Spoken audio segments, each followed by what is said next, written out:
So, when exactly does incarnation begin? When does the soul enter the body?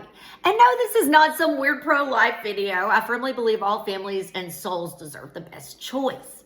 What I'm looking at is Ian Stevenson's studies when he verified facts from children's past life recollections. Was he able to find anyone who remembered time in the womb?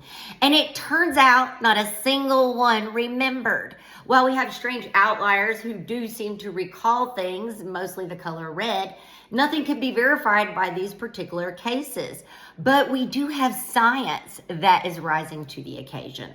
So what we found recently is that time in the womb is more critical than ever we thought. And while you are mostly asleep, you can receive chemicals, floods of chemicals that are bad for you, and it can change your genetics in a thing we call epigenetics. But that is not what I'm talking about here. So specifically, I'm talking about when you're awake. You can't fully incarnate, I would think, until you're awake enough to actually observe anything happening around you. And we do have people remembering sound.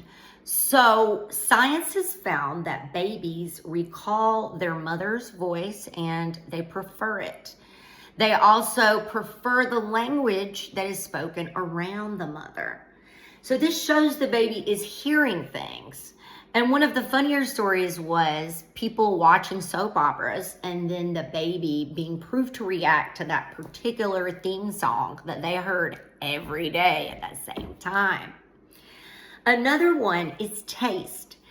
So you probably have heard women say, I crave this or that, and then my child just loves it. Well, this is absolutely true. It could be a chicken or egg situation.